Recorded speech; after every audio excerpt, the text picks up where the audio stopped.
All praise, glory, and honor is most certainly due to the Most High Elohim of the patriarchs Abraham, Isaac, and Jacob. And I want to say peace to you in the name of His Son, Yehoshua HaMashiach, who we know as Jesus the Christ. It's always a blessing each and every single time that I can come before you to bring a message contained in His Word. And in today's message, I want to deal with a question that I received just yesterday.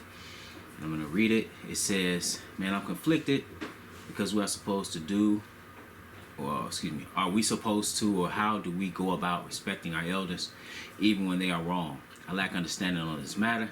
Can you shed some light on it, what the law says and what is expected of us? Family problems, why I'm asking. So when it's saying elders, I'm assuming it's meaning people in the family because it says family problems. Okay, well, let's pick it up.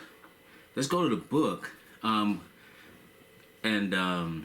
understand the dynamics of this. Okay, so we obviously understand it says honor thy father and thy mother.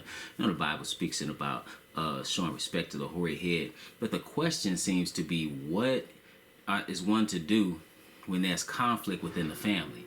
Well, the first thing you need to understand is that goes right along with dealing in the truth. In John the 17th chapter, the Lord says, I have given them thy word.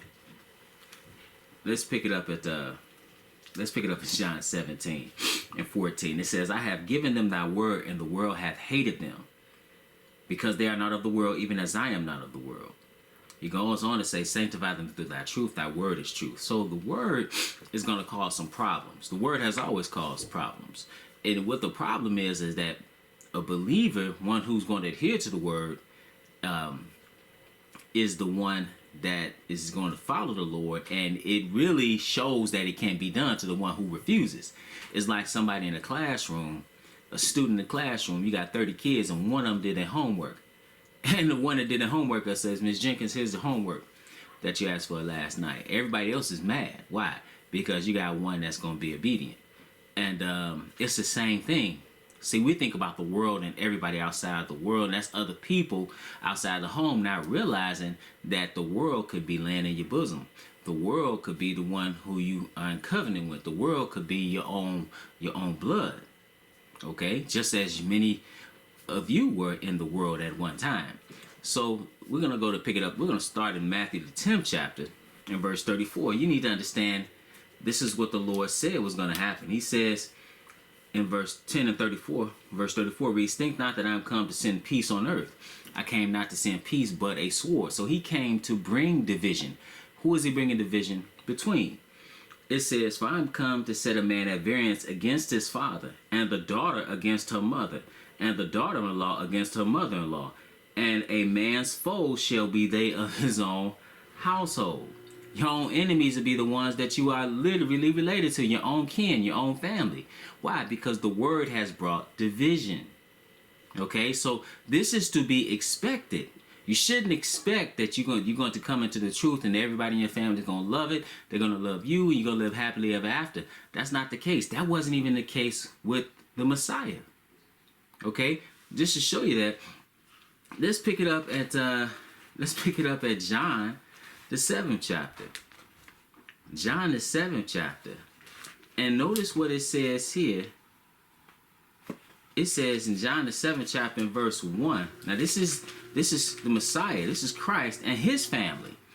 It says in verse 1, after these things Jesus walked in Galilee, for he would not walk in Jewry because the Jews sought to kill him. So now his own people were going to kill him. And then it says, now the Jews' feast of tabernacles was at hand. His brethren therefore said unto him, depart hence and go into Judea, that thy disciples also may see the works that thou doest. For there is no man that doeth anything in secret, and he himself seeketh to be known openly. If thou do these things, show thyself to the world. Now, why did they say this? Did they say this because they believed in him?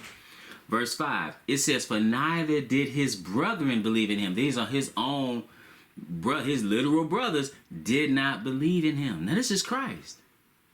They didn't believe in him. They were mocking him.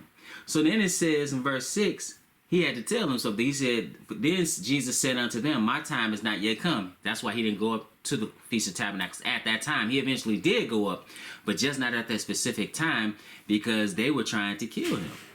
So he said, my time is not yet come. Then he said, but your time is already ready. And notice what it said next. It said, the world cannot hate you, but me it hateth, because I testify of it that the works thereof are evil.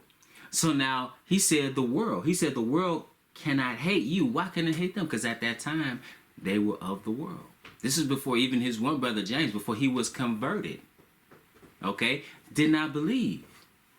So now they are part of the world. So if you understand that, you can understand that just because it's your family doesn't mean they're going to believe.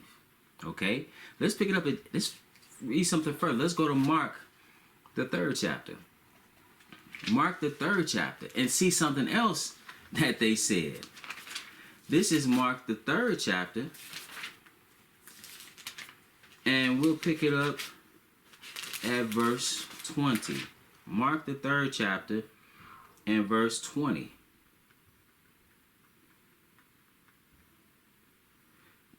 It reads as follows. And the multitude cometh together again, so that they could not so much as eat bread. And when his friends heard of it, they say, and when his friends heard of it, they went out to lay hold on him, for they said he is beside himself. So now when it says friends, it says this is more than likely probably even talking about family members. They said what does it mean when they say they thought he was beside himself? They think he's crazy. Just like your family thinks probably you're crazy. What is this new doctrine that you're dealing with? Oh, you must be in a cult, right? Since when do you go to church on Saturday? What's wrong with him? People whispering behind your back, having things to say, right? You go in a room, it gets quiet.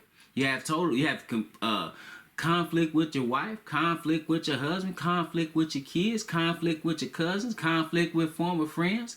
This is because you are sanctified by the word, and as it is written, I've given them thy word, and the world hath hated them. These people are of the world. Okay? That's what we should understand. These people are of the world. Let's go back to the gospel according to Matthew. Matthew, the 10th chapter. Because this is something you need to realize, right? So you're going to be rejected, not just by the world, but your family, because your family is in the world.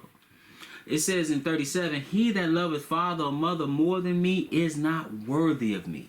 So when you think you're talking about respect, who you must respect first and foremost is the Lord. Okay? He said, he that loveth father or mother more than me is not worthy of me. He that loveth son or daughter more than me is not worthy of me. It's not, you can have kids come out of your loins, right? You can birth children, but don't lose your salvation because of your son. Don't lose your salvation because of your daughter. Don't lose your salvation because of your spouse. Don't lose your salvation for your parent. Don't lose your salvation for anybody. As one said, Peter said, save yourselves from this untoward generation. He said again, he said, he that loveth father or mother more than me is not worthy of me. And he that loveth son or daughter more than me is not worthy of me. So now, when you thinking about, family problems, what you need to understand is really Matthew the 12th chapter. Who your family is.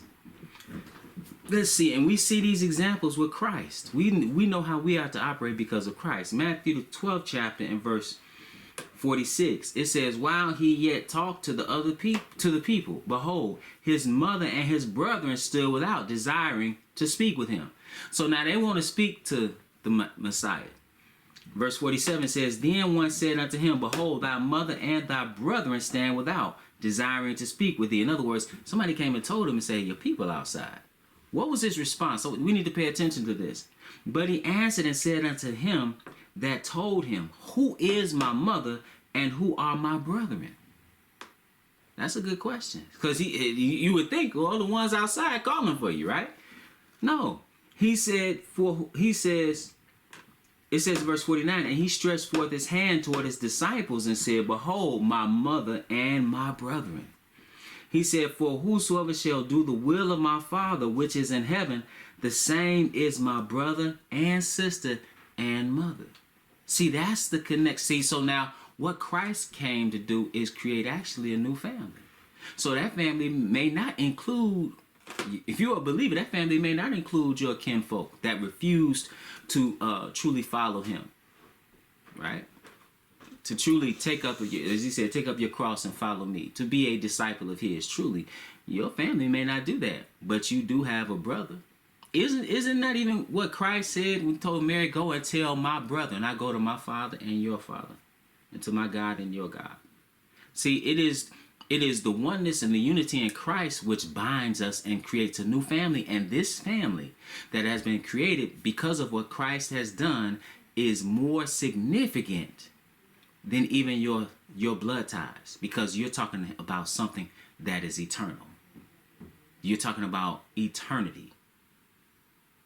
So, brothers and sisters, on this path, you're going to have issues with family. You're going to have issues with friends, and some relationships are going to be severed.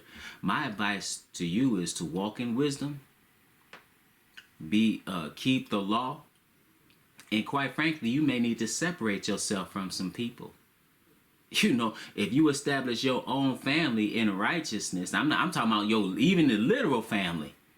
You know, like sometimes you have men in the house and they're in the house with the parents, and I've seen that a number of times. They're a believer, but their parents are not believers. Well, you know the answer to that, right? You need to get your own house.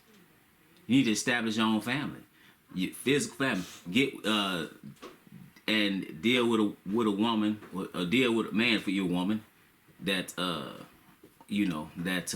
is a believer. But this is how you need to operate. You know, and as well, you can do that as well as being respectful to your parents. But you don't have to be disrespectful to your parents and serve the Lord.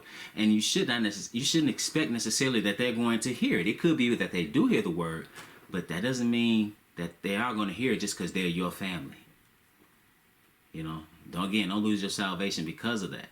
Stay the course, use wisdom, put the Most High first, and everything else falls into place. And it could very well be that the contention is such that it has to be a separate. Like my mother, I was dealing with the word, came back right from college, and it wasn't long after that she kicked me out. Why? Because I was stealing? No. Because I was selling dope out the house? No. Because I was throwing wild parties in the house? No. Because I was disrespectful? No. Because I was keeping the word. I was keeping the Sabbath. And she said, you got to get out of my house. But guess what? That's her house. So you need to just be mindful of those things and keep the faith. Let us praise the Most High for all that he's done in his word. I thank you for your time.